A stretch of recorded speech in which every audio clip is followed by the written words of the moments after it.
राज्य के एक छोटे से गांव तुनपुर में राजू नाम का बदनसीब व्यक्ति रहता था। राजू के परिवार में कोई नहीं था। राजू अनाथ था। राजू जब थोड़ा समझदार हुआ ही था, तभी उसके माता पिता का एक एक्सीडेंट में देहांत हो गया था। तब से राजू अकेले ही रहता था। राजू गांव के बाहर एक छोटी सी झोपड़ी बनाकर रहता था। राजू की आर्थिक स्थिति बहुत खराब थी।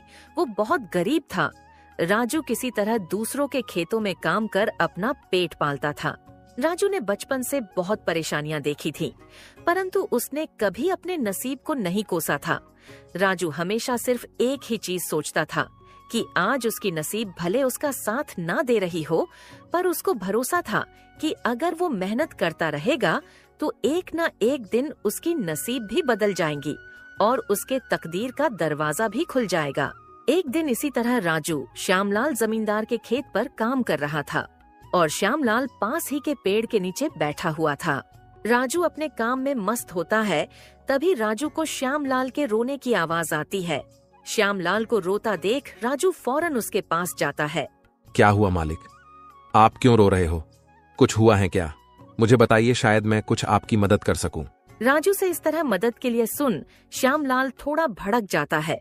अरे राजू, तू क्या मेरी मदद करेगा जब तू अपनी खुद की मदद नहीं कर सकता? तू किसी की मदद करने लायक होता तो आज मेरी जमीन पर काम नहीं कर रहा होता। सेठ जी, ऐसी कोई बात नहीं है। सब नसीब का खेल होता है और नसीब एक तराजू की तरह होती है। जिसके तरफ मेहनत का वजन बढ़ेगा वो धीरे धीरे उसकी ओर झुक जाएगी। मेरा क्या है, मैं बस अपनी मेहनत पर विश्वास करता हूँ। आज नहीं तो कल नसीब का तराजू मेरी तरफ भी झुकेगा और मेरे भी तकदीर का दरवाजा खुलेगा। राजू से इस तरह की बातें सुन श्यामलाल को बहुत प्रसन्नता होती है। क्या बात है राजू, तुझे और तेरी सोच को मेरा सलाम। इतनी मुसीबत से तू अपनी जिंदगी काट रहा है, फिर भी तू अपनी हिम्मत नहीं हारता। ऐसी कोई बात नहीं है सेठ जी, ये सब तो मेरे पिताजी की सीख का नतीजा है। मैं जब भी किसी चीज के लिए जिद करता था तब मेरे पिताजी मुझे बस एक चीज कहते थे। देख बेटा राजू, आज मेरे पास इतने पैसे नहीं है कि मैं तेरी हर इच्छा पूरी कर सकूं, पर तू मेरी ये बात याद रखना, हमारी ये जिंदगी भी किसी मौसम की तरह है। कभी बहुत धूप तो कभी बहुत ठंड तो कभी बहुत वर्षा, पर तुम्हें उस एक वृक्ष की तरह हमेशा डट के खड़े रहना होगा और बस मेहनत करते रहना होगा, क्योंकि हर मौसम का एक समय होता है। इसी तरह हर दुख का भी एक समय होता है। एक ना एक दिन वो भी समाप्त हो ही जाएगा। बस तुम कभी हिम्मत मत हारना। वाह, क्या सोच थी तुम्हारे पिताजी की। काश मैं भी उनसे मिल पाता। अरे सेठ जी, ये सब तो बीती बातें हैं, ये सब छोड़िए और मुझे पहले ये बताइए, आप क्यों रो रहे थे? अरे राजू, अब क्या बताऊं तुझे, मैं एक बहुत बड़ी मुसीबत में फंस गया हूं। मुझे कुछ समझ नहीं आ रहा है कैसे इस समस्या से बाहर निकलूं। क्या हुआ सेठ जी, जरा साफ साफ बताइए। राजू, मेरे पास मेरे पिताजी की एक जमीन है जिस पर मेरा और मेरे भाई का पूरा हक बनता है, पर मेरे चाचा के बच्चों ने उस पर अपना हक जता लिया है। बस इतनी सी बात। एक काम कीजिए सेठ जी, आप अपने गांव के पुलिस स्टेशन में जाकर अपने चचेरे भाइयों पर जमीन हड़पने का केस कर दीजिए। अरे इसका कोई फायदा नहीं है राजू। हमारे गांव का विधायक मेरे चाचा के लड़के का बहुत अच्छा मित्र है, इसलिए तो इतना परेशान हूं। क्योंकि अगर गांव का विधायक उनके साथ है तो मैं कानूनी तौर पर भी उस जमीन को अपना साबित नहीं कर पाऊंगा। अब तो मेरे चचेरे भाइयों ने उस पर मजदूर लगाकर खेती भी शुरू करवा दी है। हाँ सेठ जी, आपकी ये बात तो सही है, और अगर आप कानूनी तौर पर जमीन को अपने नाम करने की सोचोगे तो शायद आपके पोते बड़े हो जाएं, पर केस चलता रहेगा। हाँ राजू, अब तू ही बता मैं क्या करूं। वो जमीन मेरे पिताजी ने बहुत मेहनत करके ली थी। मैं किसी भी हाल में वो जमीन अपने नाम करके रहूंगा। अगर ऐसी बात है तो मेरे पास एक तरकीब है सेठ जी, जिससे आपके चचेरे भाई खुद ये जमीन आपके नाम करवा देंगे। क्या बोल रहा है राजू? जल्दी बता मुझे भी वो तरकीब। राजू ने अपनी पूरी तरकीब श्यामलाल को समझा दी। तरकीब सुनते ही श्यामलाल राजू से कहता है, क्या बात है राजू, क्या तरकीब निकाली है? तू तो बहुत समझदार है। धन्यवाद सेठ जी। राजू, अगर तेरी ये तरकीब काम आई और मुझे मेरी जमीन वापस मिल गई तो मैं ये वादा करता हूं, अभी जिस जमीन पर तू काम कर रहा है मैं ये तेरे नाम कर दूंगा। अरे इसकी कोई जरूरत नहीं है सेठ जी, आप तो मेरे अन्नदाता हो, आपके लिए इतना करना तो मेरा फर्ज है। ठीक है राजू, कल से ही अपने इस तरकीब पर काम करना शुरू कर देना। जी सेठ जी, कल से ही मैं अपने काम पर लग जाऊंगा। राजू फिर से अपने काम पर लग जाता है। अगली सुबह राजू श्यामलाल के चचेरे भाइयों के पास जाता है। नमस्कार सेठ जी, क्या मुझे आपके यहाँ कुछ काम मिल सकता है? कौन हो तुम और यहाँ पर काम करने वाले चाहिए, ये तुम्हें किसने बताया? अरे सेठ जी, हर दिन कहीं ना कहीं काम कर अपना पेट पालने वाला एक गरीब मजदूर हूँ। कभी किसी के यहाँ खेती कर लेता हूँ तो कभी किसी के यहाँ मजदूर बनकर जो काम मिल जाए कर लेता हूँ। ये सब तो ठीक है, पर हमारे यहाँ कोई काम नहीं है। बस क्या सेठ जी, मैंने सुना है पूरे गांव के सबसे बड़े जमींदार आप लोग हों और पूरे गांव में सबसे बड़ी जमीन आप लोगों के पास है, तो मुझे लगा कि मुझे यहाँ तो काम आराम से मिल जाएगा। नहीं भाई, हमारे पास कोई काम नहीं है। हमारे पास पहले से बहुत मजदूर हैं। इसका मतलब श्यामलाल सेठ सही कह रहे थे आप लोगों के बारे में। क्या कहा श्यामलाल ने हमारे बारे में? कुछ नहीं, बस ऐसे ही मेरे मुंह से निकल गया। चलो चलता हूँ, आप लोगों के पास तो कोई काम नहीं है तो मैं यहाँ रुक के क्या करूँ। किशन के मना करने के बाद राजू जाने लगता है। तभी रमेश किशन से उसे रोककर पता लगाने बोलता है कि श्यामलाल ने उनके बारे में राजू को क्या बोला है। अरे रुको भाई, इधर आओ जरा, एक काम है तुम्हारे लिए हमारे पास। किशन के बुलाने पर राजू फौरन उनके पास चला जाता है। अरे धन्यवाद सेठ जी, बोलिए क्या काम है? मैं कोई भी काम करने को तैयार हूँ, आखिर पापी पेट का सवाल है। काम तो हम बता देंगे, पहले तुम ये बताओ श्यामलाल हमारे बारे में क्या बोल रहा था तुम्हें? आपके यहाँ आने से पहले मैं श्यामलाल सेठ के यहाँ काम करता था, परंतु वो एक नंबर के कंजूस और बदतमीज आदमी है। इतनी मेहनत करने पर भी सही मजूरी नहीं देते थे। इस बात पर कल मेरी उनसे बहस हो गई थी। फिर क्या हुआ? क्या कहा तुमको श्यामलाल ने हमारे बारे में? अरे हुआ ये कि जब मेरी श्यामलाल सेठ से बहस हो रही थी तभी उन्होंने मुझे कहा कि उनसे ज्यादा मजूरी पूरे गांव में कोई नहीं देगा। तो मैंने भी ताव ताव में बोल दिया कि गांव के सबसे बड़े जमींदार किशन सेठ और रमेश सेठ से ज्यादा मजूरी कोई नहीं देता, तभी तो उनके यहाँ हमेशा काम करने वालों की भीड़ लगी रहती है। सही कहा था ना मैंने सेठ जी? अरे हाँ भाई हाँ, आखिर हम गांव के सबसे बड़े जमींदार हैं, तो हमारा फर्ज बनता है हर मजदूर को उसके काम के हिसाब से सही सही मजूरी मिले। वाह, क्या बात कही है आपने सेठ जी। श्यामलाल सेठ तो मेरे हिसाब से आपके इतना शायद कभी सोच ही ना पाए। चलिए सेठ जी, मुझे भी मेरा काम बता दीजिए तो मैं भी काम पर लग जाऊं।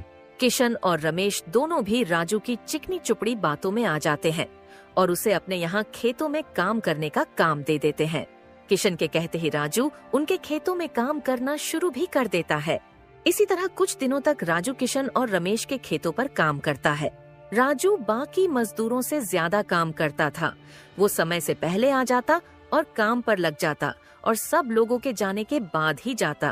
राजू को इतनी मेहनत करते देख किशन और रमेश आपस में बात करते हैं। अरे रमेश भैया, ये राजू तो बहुत मेहनती है, ये अकेला ही 4 लोगों का काम कर देता है। अच्छा हुआ उस दिन इसे हमने रोक लिया। हाँ भाई, बात तो तू पते की कर रहा है। अच्छा हुआ राजू को हमने अपने यहाँ काम पर रख लिया। वो बहुत मेहनती और ईमानदार भी है। आजकल के जमाने में ऐसा व्यक्ति मिलना घास के ढेर में सुई ढूंढने की तरह है। हाँ भैया, कुछ भी कहो, मेहनती तो बहुत है राजू। इसके इतना काम शायद ही कोई करता होगा हमारे यहाँ। राजू ने अपनी मेहनत से दोनों भाइयों का दिल जीत लिया था। इसी तरह कुछ दिन और बीत जाते हैं। रविवार की सुबह सुबह किशन और रमेश अपने खेत के दौरे पर जाते हैं। जब वो अपने खेत पर पहुंचते हैं तो देखते हैं कि राजू काम कर रहा होता है। राजू को रविवार को भी काम करता देख किशन बोलता है, अरे राजू भाई, रविवार के दिन भी तुम काम कर रहे हो, आज तो आराम कर लिया होता। आराम? वो क्या होता है सेठ जी? अकेला रहता हूं घर पर, और अकेला व्यक्ति घर पर रहकर क्या ही आराम करेगा। इसलिए सुबह जल्दी ही आ जाता हूं और काम पर लग जाता हूं। इसमें मेरा दिल लगा रहता है। तुम बहुत मेहनती व्यक्ति हो। एक काम करो, आज तुम काम रहने दो, जाओ जाकर वहां पेड़ के नीचे आराम करो। नहीं सेठ जी, इसकी कोई जरूरत नहीं। आप लोग जाइए, मैं ठीक हूं। मुझे काम करना पसंद है। ठीक है राजू, फिर हम निकलते हैं। तुम्हारा जब मन करे अपने घर चले जाना। ठीक है सेठ जी। इसके बाद किशन और रमेश खेत को राजू के भरोसे छोड़ वहां से चले जाते हैं। अगली सुबह जब किशन और रमेश अपने खेत पर आते हैं तो देखते हैं पुलिस वहां आई है। पुलिस को देखते ही दोनों दौड़े दौड़े आते हैं। क्या हुआ थानेदार साहब, यहाँ क्या कर रहे हो? हमने तो पहले ही इस जमीन के असली कागजात बड़े थानेदार को दिखा दिए थे ना। अच्छा, ये जमीन तुम्हारी है ना? तभी तो तुम दोनों को अंदर करने आया हूँ। अंदर? मैं कुछ समझा नहीं थानेदार साहब, कहना क्या चाहते हो? साफ साफ कहो। साफ साफ कहने की कोई जरूरत नहीं है। जरा अपनी नजर घुमाकर वहां देखो तुम्हारी जमीन से क्या निकला है। थानेदार के कहते ही दोनों भाई जब पलट कर देखते हैं तो वहाँ उनकी जमीन में किसी की लाश गाड़ी हुई होती है, जिसका सिर्फ कंकाल बचा होता है। कंकाल को देख दोनों भाई की हवा टाइट हो जाती है। ये कहाँ से आया हमारे जमीन में? चलो अब बहाना मत बनाओ, पहले लोगों को मारो, फिर उसे अपनी जमीन में गाड़ो और फिर बोलो ये क्या है। नहीं थानेदार साहब, ये सब क्या है? ये यहाँ कैसे आया? हमें कुछ नहीं पता है।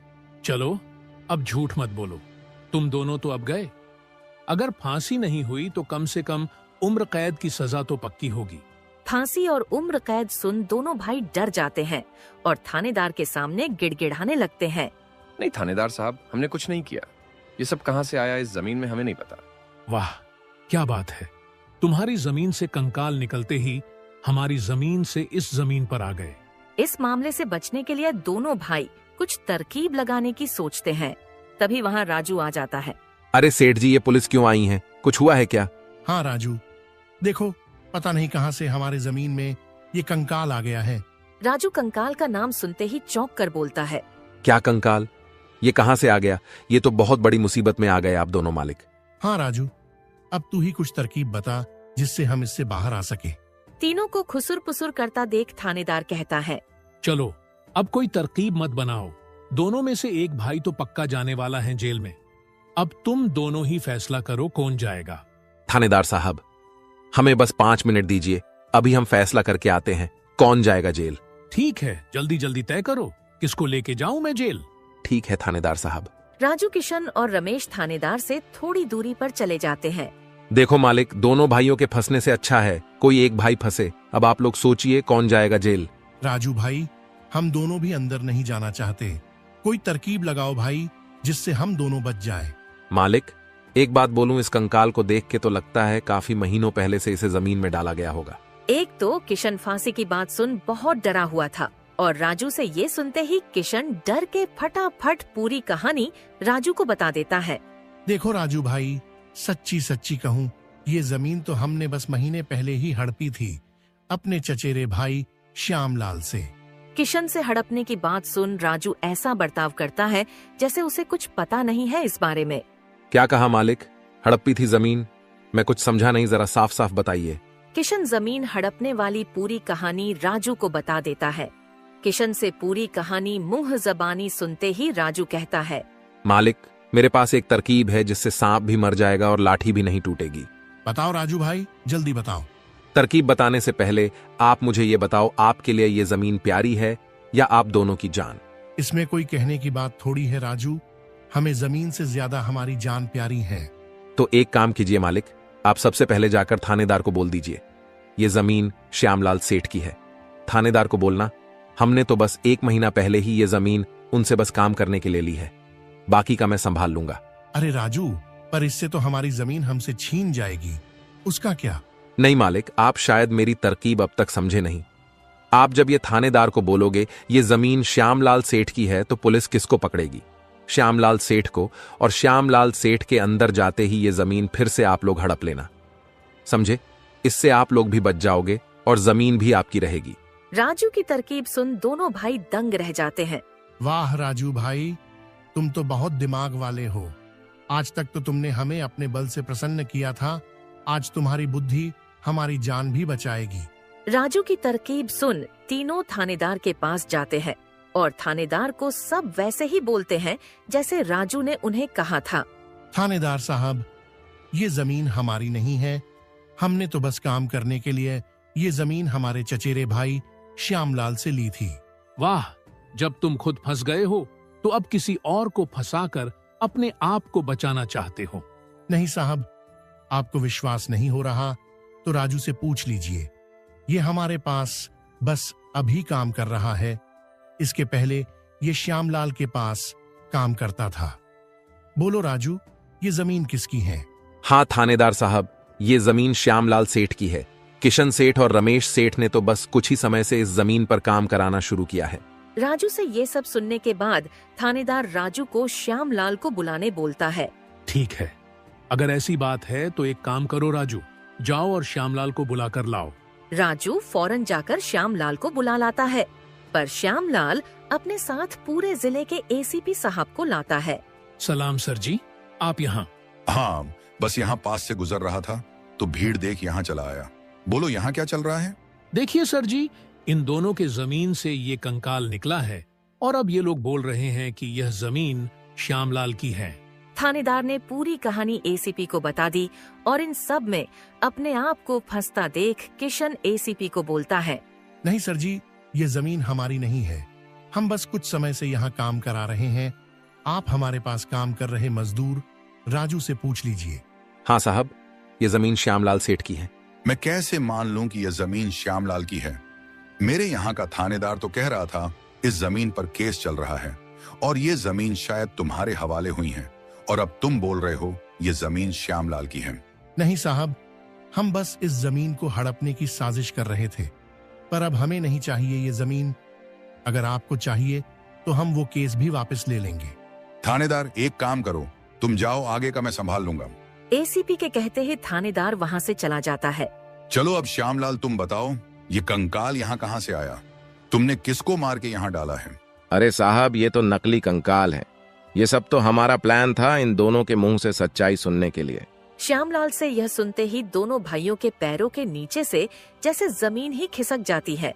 हाँ एसीपी साहब, मैंने भी दोनों ने जो जो बातें मुझे कहा है सब रिकॉर्ड भी कर लिया है मेरे फोन में। आप चाहे तो ये रिकॉर्डिंग अपने साथ ले जा सकते हैं सबूत के तौर पर। राजू को भी इस प्लान में शामिल देख दोनों भाई को समझ जाता है कि यह सब श्यामलाल और राजू ने मिलकर किया है। अब तो उन दोनों के खिलाफ एसीपी के पास सबूत भी था और उन दोनों के पास अपनी गलती मानने के अलावा कोई चारा नहीं था। हमें माफ कर दीजिए एसीपी साहब, हम लालच में आ गए थे। हम आज के बाद यह गलती कभी नहीं करेंगे और ये जमीन भी श्यामलाल भाई को वापस दे देंगे। गलती तो तुम दोनों ने कर दी है, इसकी सजा तो तुम दोनों को मिलके रहेगी। और रही बात जमीन की, तो वो श्यामलाल की थी और रहेगी। तुम दोनों चलो अब जेल की हवा खाने। किशन और रमेश दोनों एसीपी और श्यामलाल से माफी मांगने लगते हैं। दोनों को इतना गिड़गिड़ाता देख श्यामलाल दोनों को माफ कर देता है। एसीपी को भी इन्हें नहीं ले जाने देता है और अपना केस भी वापस ले लेता है। श्यामलाल के केस वापस लेते ही एसीपी वहाँ से चला जाता है। धन्यवाद भाई, आपने हमें माफ कर दिया। आज के बाद हम ऐसी गलती कभी नहीं करेंगे। ठीक है किशन, कोई बात नहीं। बस ये याद रखना कि एक जमीन के टुकड़े के लिए तुम्हें अपनों के साथ कभी छल नहीं करना चाहिए। तुम्हारे बुरे समय में तुम्हारे अपने तुम्हारा साथ देने आएंगे। जमीन का क्या है, कभी मेरी तो कभी तुम्हारी। आखिर में श्यामलाल राजू को जमीन भेंट कर देता है और उसकी एक जमीन का मालिक राजू को बना देता है। राजू, जैसे कि मैंने वादा किया था, उस दिन जिस जमीन पर तुम काम कर रहे थे, आज से वह जमीन तुम्हारी है और तुम उसके मालिक। नहीं मालिक, इसकी कोई जरूरत नहीं है। याद करो तुमने क्या कहा था मुझे। बस मेहनत करते रहो, एक ना एक दिन तकदीर का दरवाजा जरूर खुलेगा। तो समझो, तुम्हारे तकदीर का दरवाजा खुल गया और अब तुम भी एक जमीन के मालिक हो। अब से तुम्हें किसी और के यहाँ काम नहीं करना होगा।